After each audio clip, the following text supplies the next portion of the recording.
Hooray. Good morning. Good morning. This is Doing Relationships Right. I'm Jennifer Hurwitz, and I'm your host every Tuesday and Friday for a Just Jen episode. But today it's Tuesday, so welcome. Glad you're here. And if you can see, or you can hear, well, you can't hear but you can see, I have Leisse Wilcox here, and I have to calm down and breathe a little bit because I stalk her and I love her. And she's a best-selling author and so many other things, but I'm going to show you her book. If you can see, if you're watching.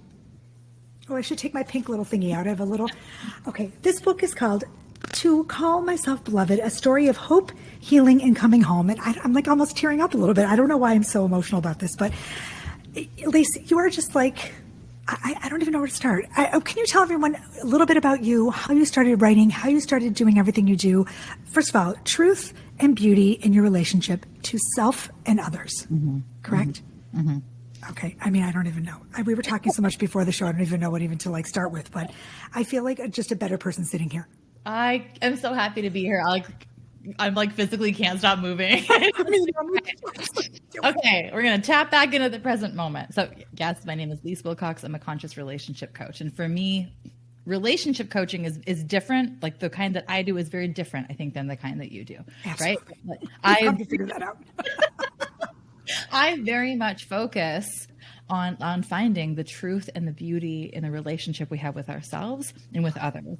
And my entire platform, my outlook on life, like all of the things that make me who I am as a person, it's built on the principle that every relationship in our life, from our work, from our family dynamics, our friendships, and of course, in our intimate partnerships, it's all an extension built on the foundation of the relationship that we have with ourselves. So that book that I wrote, I think I have an emotional reaction to it. Everybody has an emotional reaction to this book because it's a truth teller. And it's the book that I needed when, I was going through like cataclysmic change in my life, and everything I could find on the internet, and because that's where we go to, right? Like we don't have a village anymore. We just go to Google. And everything I found was like, just love yourself. Just fucking do it. And I was like, what are you talking about? What does that mean exactly? And so it's like a 400-page self-love manifesto. And it really is step by step. This is how you do it. Like, this is how you come home to yourself. This is how you cultivate a deep self-love. Right. And even more importantly, like a self-acceptance. Which is so funny because before the show, I was saying to you, like, as I'm reading parts of it, I didn't get to the whole thing, but as I'm reading it, I'm like, this is what it means to love yourself. And I'm like, I really thought I did.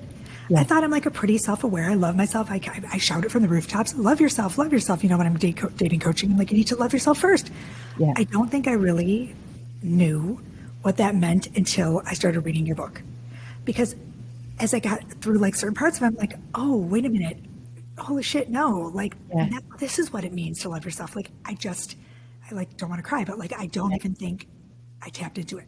I think I love that you're that vulnerable and honest about it. I think that's incredibly common because, again, like, having built my own business via Instagram and social media platforms, we over meme it and we oversimplify it, right? When, one of my favorite taglines is like, it is that simple and it is that complicated. And for me, I experienced like pretty radical emotional and psychological abuse as a child. I went through a divorce that like triggered all of it, which sent me into like PTSD. And very soon after that, as like a single self-employed mother of 3, just like recovering, I got fucking breast cancer.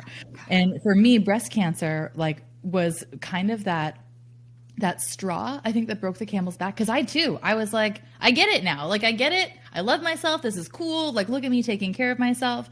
And then I lost my hair and I chose to go flat by removing my breasts as a curative treatment. And in that process, it was like, holy shit. Could I love myself enough to accept myself in this, my friend Nikki calls it like beautifully complete state? And can I love myself exactly as I am? Like, can I offer myself that level of unconditional love and acceptance that I have been fucking desperate to find in my other relationships? And that was the moment that I could answer that truthfully with yes. I very rarely cry in this podcast, and people are like, you cry every week. I mean, I'm like, seriously, like, I can't even imagine, like, because I think to myself all the time, like, I see everybody over me. That's such a good thing. Like, they're like, love yourself and you can do it, girl. And yes, I can. I'm like, it's so empty. It's so hollow and shallow that I'm not here for it. Right. And I feel like sometimes I do the same thing. I'm like, slap something up there. I'm like, you have to come put yourself first and blah, blah, blah. And thinking, do I even know it? And we were talking before. I'm like, about Clubhouse, which I'm obsessed with. And I'm on there all the time and I'm doing these rooms. And they say to me, like, or they'll say, introduce yourself and tell everybody who you are and what you're, and I have a really hard time. Like even introducing myself and owning what I do. It's like imposter syndrome. I don't know, whatever. And we were talking like, why can't I love myself enough to be strong enough to say, this is what I do, this is who I am. And I just don't, which is so interesting to me because after reading parts and I'm like, I'm going to even quote a little bit of it here, but there's like, how to love how to feel your feelings. Yes, you fucking can. Like how to own your shit. it's just like, this book is just, and it's, first of all, it's beautifully written. It's beautifully like, the font and I just love it. Everything about it. I don't know. I just like all those things. So much attention to detail went into like choosing you notice it feels really good in your hands. We did that by design. It's just gorgeous. And is that a font or did you actually write it is that your writing? It's not my writing, but it's as close a font as we could get to my handwriting without like the expense. Like, writing a book is really expensive, right? And like, it's short of doing my own handwriting. We found that one, and it's like, no, pretty much. You use people's quotes. You quoted Michelle Obama. It's just fabulous. The whole book is fabulous. I'm so like grateful to have you here. So, where do you think, and maybe you can give some nuggets to my listeners who are all going like, oh wow, Jennifer doesn't love herself. No, I mean, I clearly don't, because after reading this, I have no fucking idea how to love myself, but it's so layered. It's so layered, right? Yeah. So where do you start even, besides coming to see you? Yeah, I know. Yeah, I mean, that's going to be the answer, right? Exactly. We're all clear. Are you booked? All signs point to booking with me. No, I say in the book, because it's true, like it sounds so weird to say that, but it's true. You're never broken. Like none of us is broken. We are all healing, and healing is not a linear process.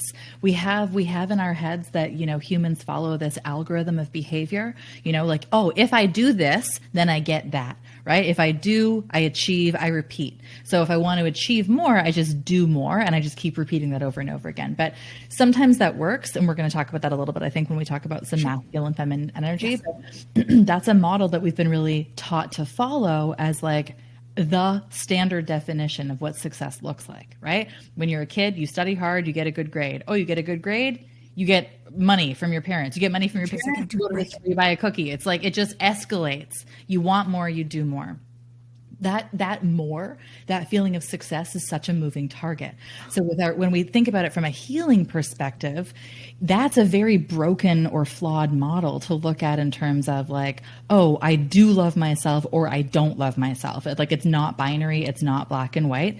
It's a spectrum. It's a spiral. It's like, I started here and I went through usually something challenging, and that brought me deeper home to myself. And then all of us are like, whew, okay, I'm good. And then something else happens and you get the crying jags. You're like, are you kidding me? Like, I thought I already did this. And, where it comes from, so there's like, I'm borrowing this from psychology, but there's like this notion that we have our capital S self. So this like one being, this one embodied capital S self. And in that self are many, many, many, many little selves. So when we heal, our 17-year-old self, that feels really good. We're like, cool. I think I healed that wound. I'm feeling great. We've now created a new level of emotional safety that enables and empowers another part of our self to pop up and be like, hi, do you remember 8-year-old me? Well, here's what happened when 8-year-old me was really hurt. So we heal that. And then once that's healed, we're like, oh, fucking thank God I did it again. And then you're in like, the cereal aisle of Walmart, and suddenly you get hit by a wave of grief. Like, exactly what happens. I'm like, what the was I? Which one is this? Seriously. And ultimately what we're doing is we're healing all the way back to these core wounds. And sometimes, like in the work that I do that I was telling you about very briefly, I go right to the subconscious with my client. So we go right to the core wound in a way that most therapy can't get to, because we don't necessarily just talk about it. We really revisit this at this beautiful, deep subconscious level where all of your old beliefs are stored and held. And if those are positive, great, we keep them.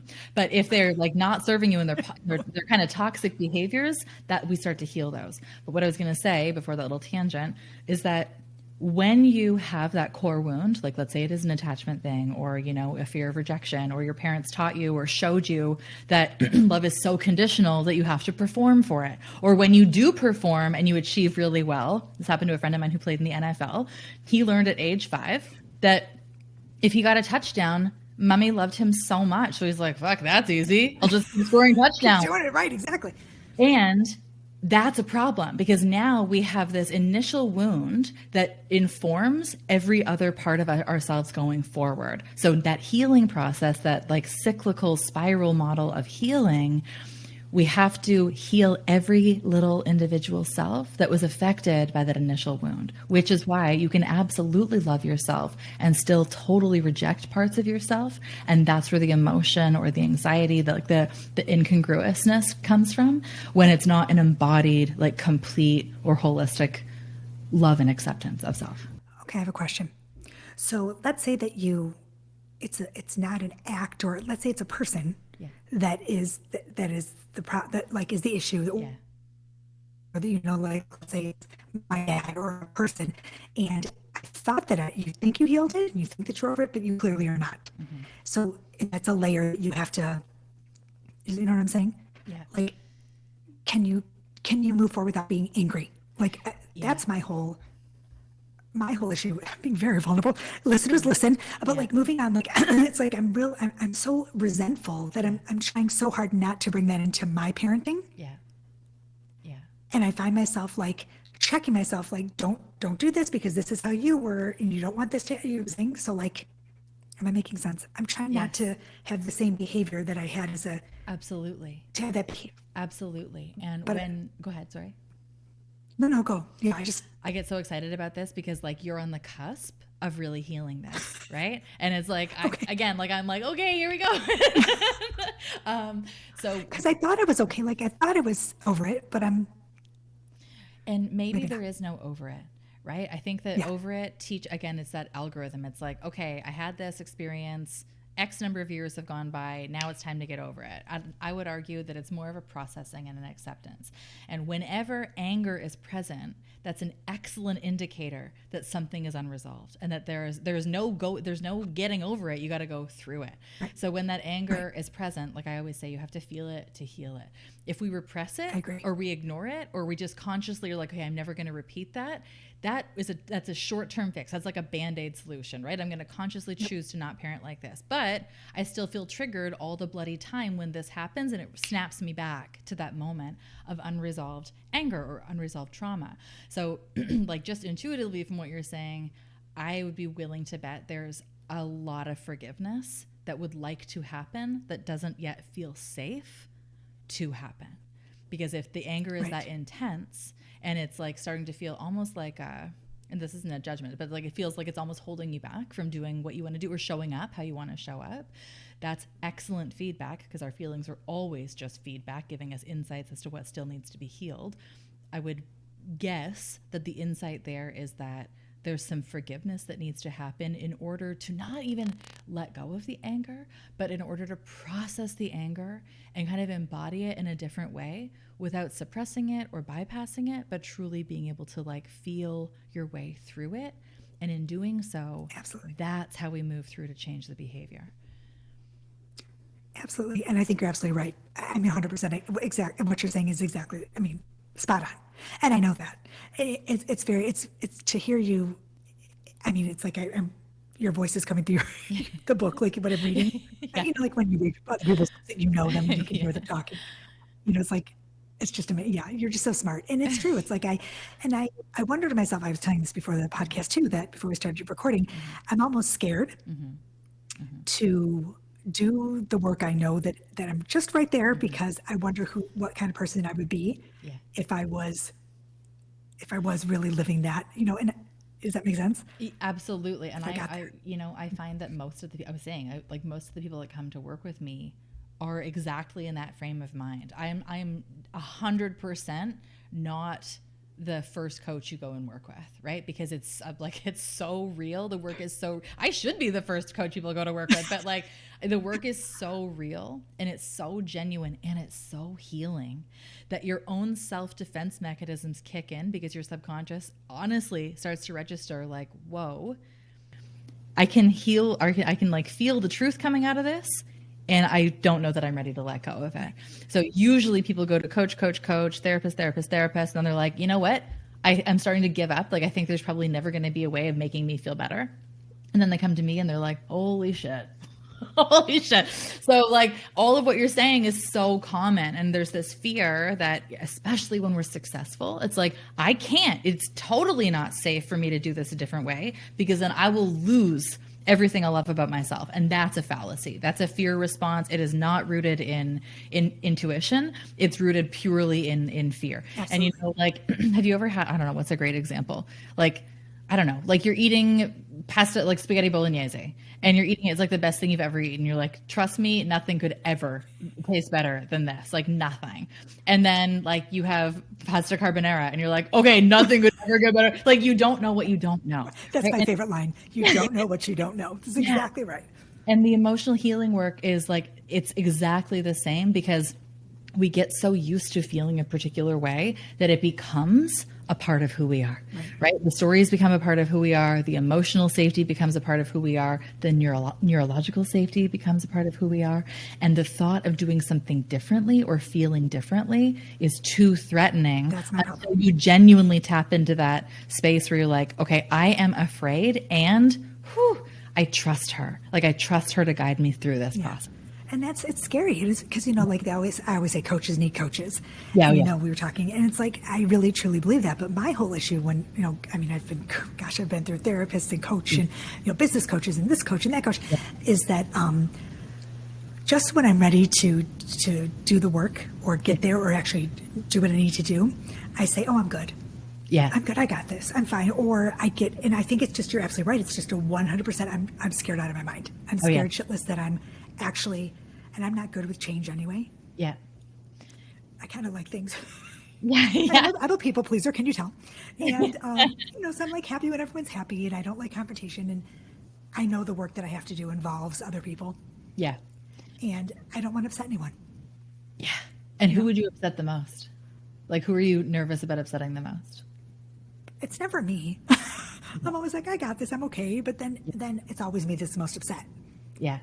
You know, I feel like, I think I care so much more about than anybody else. And it always ends up being me that gets hurt the most. I don't know. Yeah.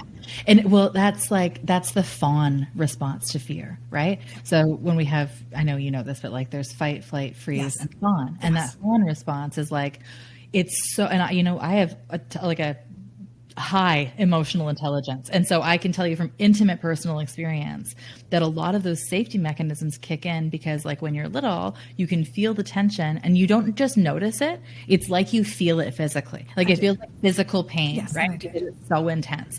And so in order to protect yourself, which is a great thing to do, you respond by overcompensating like, what can I do for you? Right? Like, how can I make this easier for you? So releasing that, again, this sounds so clinical, but maybe that'll, like, if we strip the emotion out of it, the clinical approach is like, if you only look at it from safety, then everything your body is doing and your brain is doing is the right thing to do. Right. Because that was a pattern that kept you safe. It did. How many years? Right. But it's now right? And then we get into adulthood and it's like, motherfucker, I don't think this is keeping me safe anymore. You're right. I think this is starting to cause me harm. That is this, again, over meme, but people are like, just leap and the net will appear. This is actually what they're talking about. Like, fuck, I am fucking terrified to do this. Yeah. And I know it's fear. It's not like when we listen to our intuition and our intuition is like, don't do that. You don't do that. Right.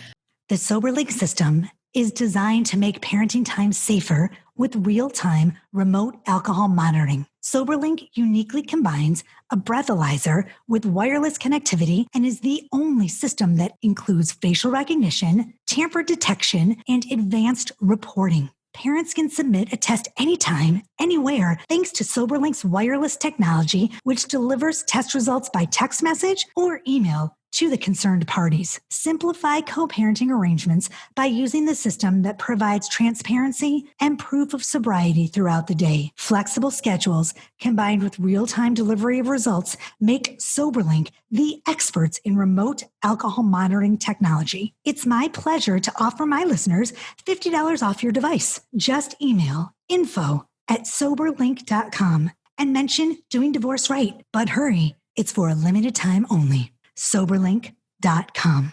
When your intuition is like, oh, I know what I have to do, and your fear is like, but don't do it because then something might change. It's like you listen to your intuition, you acknowledge your fear and be like, thank you for providing some very valuable feedback.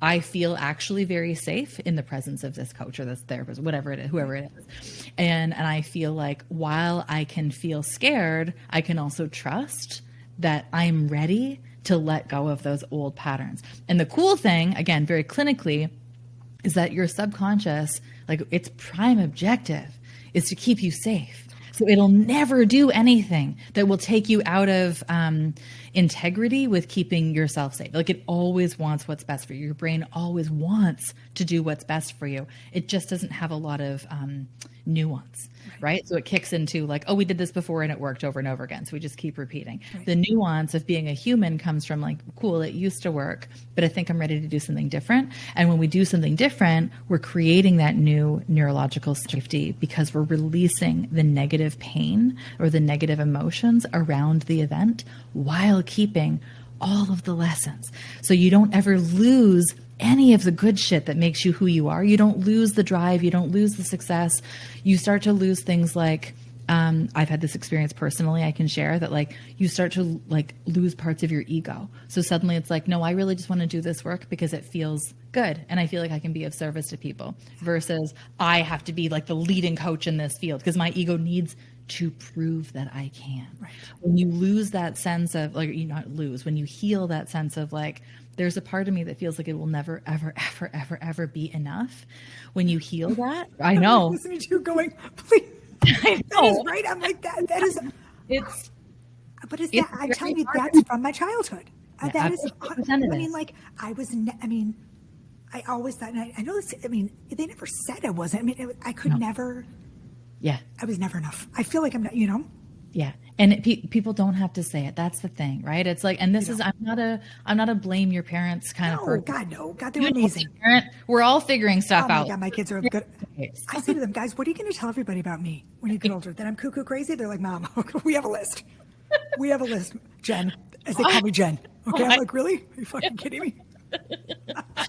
I'm like, please. Exactly. It's not to blame your parents. It's like, it's an appreciation that we are all flawed and we are all figuring this out. I personally believe there is like a divine plan and that all the figuring it out, it's also by design. So we're learning the lessons we're supposed to learn, even when those lessons suck and the experience is just ridiculously unfair, right? I believe that. And the stuff that happens in childhood, it doesn't have to be your parents looking you like dead in the eye and being like, you are not good enough. Right. Things like, again, from my own childhood, my dad was a physician. And I remember one time, like physics, I think physics is like a cruel reality that we have to study. Chemistry too, the two of them together. I'm like, are you guys, not fun. What brain do I need for this? And No. it kept me out of med school. I love math, but I don't do physics. So I'm studying for physics and I was like, okay, this physics test, I'm gonna try, right? I'm really gonna try. And I studied for weeks. And I got an 86%. And good. It's really good. That's damn good. And I brought it home and my dad looked at it and he was like, well, that's 14% of your patients that just died. So, and it was like, well, that's not worth it. Like, that was not worth it. And so, and he was joking, but it doesn't matter. No. In the absence of like love and encouragement and acceptance and pride, like actions always speak louder than words. So nobody ever has to say to you, you're not good enough. They can just be like, huh. You do a piece of art you make a great piece of art when you're 5. It's like, huh. It's like that shit that accumulates. This one. So when I used to dance my whole life, I was a dancer. And my whole life, and I used to pull up my leotard on stage, like my unitard, because I didn't want my little boobs to show. Like I was like, I don't know, 10, and every time I pulled I could hear my dad during dress rehearsal in the audience. He'd whistle. Oh. So like he'd like make a noise, and then I get off stage, and he and I was front and center because I was that good and 10 years old. Yeah. And he would say 11 times, and I would go. Like, I'd be like, but he was joking and he thought it was funny. Like, he was counting how many times I was pulling. But instead of saying, Jen, you were amazing, or that was a great job, he was counting how many times I was pulling up my unitard. Yeah. Well, I was like, I didn't want my little boobies. I had no boobs. I was like, 10. And I can remember to this day thinking, why didn't he just say I did a good job? I know. And it's like, I don't know your dad personally, obviously, but like, very likely he wasn't setting out to cause you harm or pain or distress. No. He was just being a person. Right. He just wanted to make sure that I didn't do that the night of the show, which I did. Because I didn't want my booties to show. It's okay. You know what? Like, come on. And so that's why we have all this, we have all this cumulative wounding. And, that's like just a kind of silly, fun example. And not fun necessarily, but it's like one of those things that you don't think registers, but all this stuff registers. It does. We hang on to it. And then all of a sudden, now you're conscious of like, okay, I pulled up my leotard 11 times. What else am I doing that I'm not even conscious of? Right. And so suddenly you go into a social situation and you're not thinking about just being like Jen, who wants to meet people and like shine that light. You're thinking about like, do my jeans look okay? Do I need to smooth my shirt? Like, is my bra right? Exactly right. And that's where it comes from. So when we go super deep dive into figuring out these memories, for honestly, when I do this work with people, they're like, that? Like, what's that? But and don't you think? Yes. And in therapy, you're never going to be like, well, there was this one time when I was 5. Like, no, your subconscious is like screaming to be like, damn it, when I was 5, somebody said I shouldn't wear flip-flops. And now I'm so subconscious of my feet. My toes, right. Yes. But it's true. We hang on to. Yeah. And you're so right, because I just want to this is the best episode because you're so right. People are like, she's so right. Yeah, I mean, it's true. You know what I'm saying? Do we have time? We have like 5 more minutes. Do you have time with you? Yeah. Can we talk about that masculine, feminine thing? Because I think that's like all the rage right now. People are all over. I mean, I've to stalk you because I feel comfortable. This is the truth why I do. Yeah. Because I think when you find someone that you resonate with, and that when you're on their Instagram page or feed or whatever it's called, their Insta, or they have information that is worthwhile to look at. And I mean, I think that everyone needs to follow you because everything you post is just filled with goodness. Thank you. And it's intentional, and it's like good stuff. It's not just a bunch of crap that people like post pictures. It's like good. It's like all of your captions are beautiful, and you write beautiful things, and I just love it. So today you posted something which I thought was, of course I loved it, and I'm like, can we talk about this today? So do you mind? Oh no, I am so passionate about this because we're talking about masculine and feminine energy. Yes. And again, this comes from like, I am my own ideal client, right? So that's why I think part of why I'm so good at my job is because I'm like, I became the healer that I fucking needed for like 39 3/4 of a year. That's like your book. I feel like you totally wrote the book for people. Like, yes. You see what I'm saying? Yes, 100%. Yeah.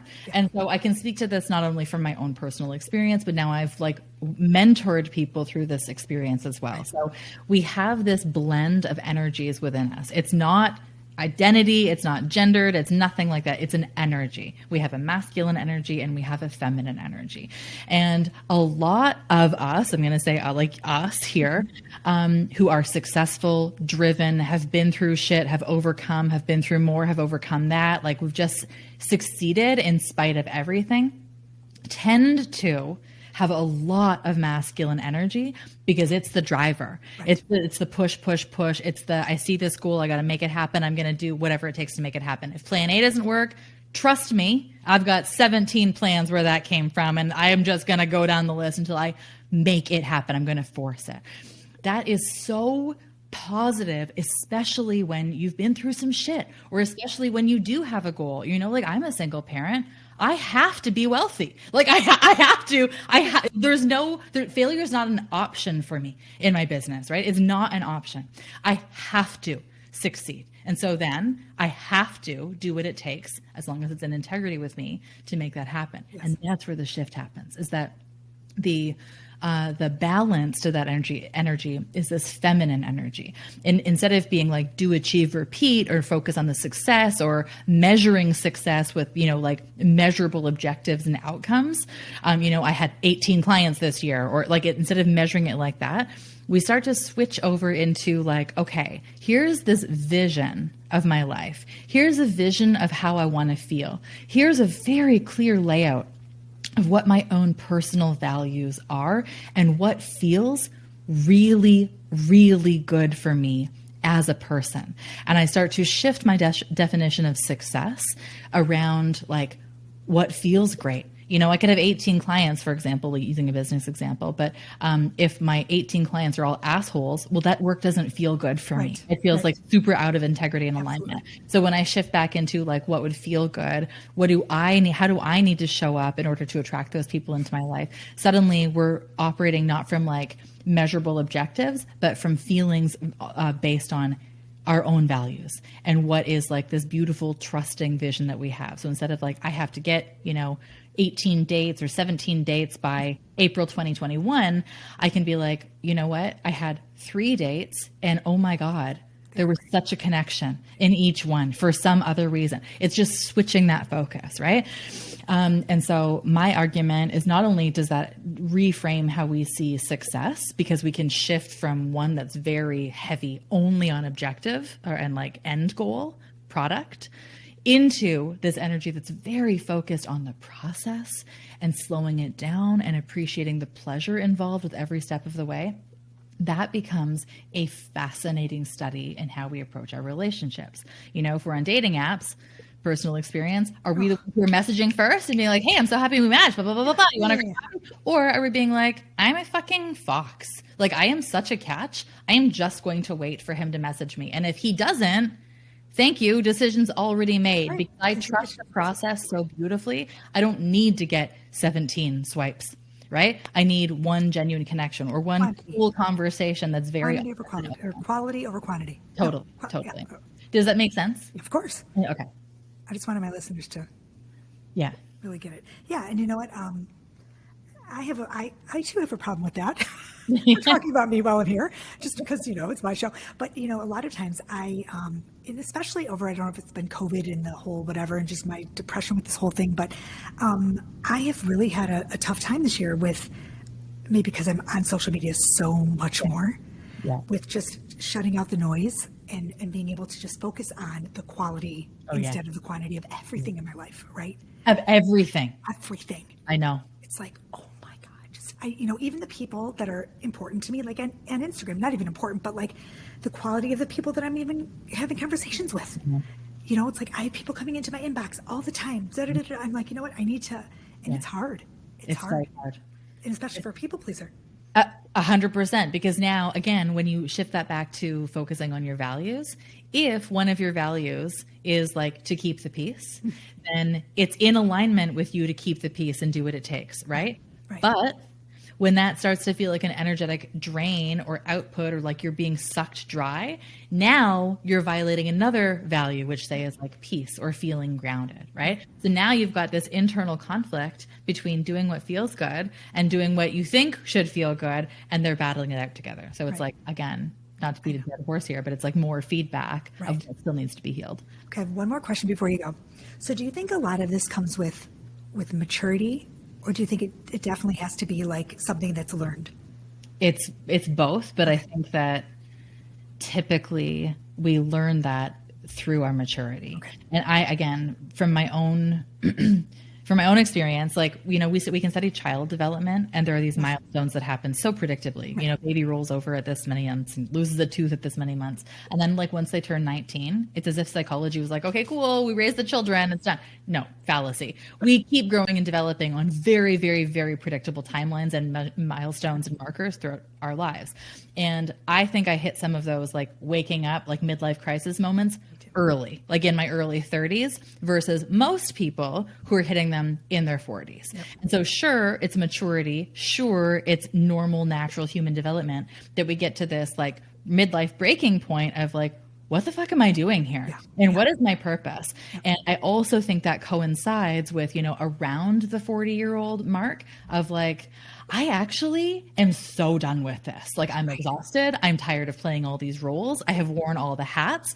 They said if I checked off all the boxes and met the right people and went to the right schools and did all the right things, I would feel good, and I fucking don't. So like, it's time to change that conversation, and I don't care what it's going to take to get there. I feel like that all like coincides in one superstorm, usually called the 40s. The 40s. The 40s. Welcome to. Yeah. You have 3 girls or 2? Yeah, I do. I have 3. Yeah. I bet you're like, no, I'm just going to toot your horn a little bit. I bet your girls are fantastic, and I bet you're a fantastic mother. Yeah. And I don't know if you're single or not, it's none of my business, but I think you'd make an amazing partner. Thank you. And anybody who, I don't know why, if you are, Leisse, I just think anybody who wants to date Leisse should. Me too. I think you're fantastic and beautiful and an unbelievably amazing human. And I don't know why I'm getting emotional right now, but I just feel like there are very few people in the world who are like you. So, and we've never even met, and I feel a very strong connection to you. So I adore you. And I'm like crying. I don't know what's wrong. I'm getting my period, clearly. What does this effect on people? Like, it's not just you. I make people cry, but like, quote unquote, in the best way. Okay, so I feel so much better because my boyfriend listening, he's listening and he's like, she cries. Men too. Like when I am dating, but when I'm dating people, like I cut right to the heart and they're like, whoa. Like I've never told anybody this before. Like I know, and you're safe here. Welcome to my world. Come on. Welcome to your truth and beauty. Have a seat, honey. Just have a seat. I love it. Thank you so much, Leisse, for being here. Okay, the book is called "To Call Myself Beloved: A Story of Hope, Healing, and Coming Home." It's unbelievable. Everyone has to go get this book, and if you want a mug, you can't have mine, but you can buy it on your new website, which is coming out. Yeah, it'll be out so soon. Okay, where can everybody find you the easiest way on your website? Yeah, leissewilcox.com. It's the hub. So we're just relaunching this site, but it will be able to shop. So you can get the book, you can get the mugs, all the things. You can book calls with me. My podcast is there. We didn't even talk about your podcast, Leisse. Tell us the name of your podcast. How to Be a Human. That's what I knew that. How to Be a Human. The podcast, everything's going to go in the show notes. Yes. So everyone can be able to find you. And I am just beyond grateful for you. And you love tacos. I love tacos. I love the taco. That's the cutest thing ever. Your book is just so cute. I just love it. Okay. Anyway, everybody, thank you for being here today. Leisse Wilcox again. Everything's going to be in the show notes, and it's leissewilcox.com. Mm-hmm. But it's just, guys, don't be tricked because it's a cool name. It's Leisse. Yes. Okay. And the cool thing about having such an unusual name is that I own all the social media channels. It's like at Leisse Wilcox on Instagram, YouTube, Pinterest, Facebook. Or you could be Jennifer. Yeah, I know. Like, Mom, thanks. Thanks a lot. There were like 14 of us in 1972 Jennifer. in the nursery. My dad put took a permanent marker and wrote on my nails so no one would steal me because there were 14 of us. God. I'm like, Mom, thanks for that. Appreciate it. Thanks, Mom. That's another reason why I am like I am. Okay. You need to go there. Oh my goodness. Anyway, thank you guys for being here today. I'm Jennifer Hurwitz. I'm your host every Tuesday for Doing Relationships Right. You can find me at, JenniferHurwitz.com. Very easy. And on Instagram and all that other good stuff. And on Clubhouse. I'm like a maniac over there. I'm addicted to that crap. I don't know. It's crazy. And I have a club over there too called Doing Relationships Right, of course. And that's it, everybody. So have a great day. Do something wonderful for yourself today. Meditate or take a walk or, get a vaccine. Who knows? Everybody be good. Thank you so much. And once again, you know what to do. Peace, love, and as always, so much truth. Thanks, guys.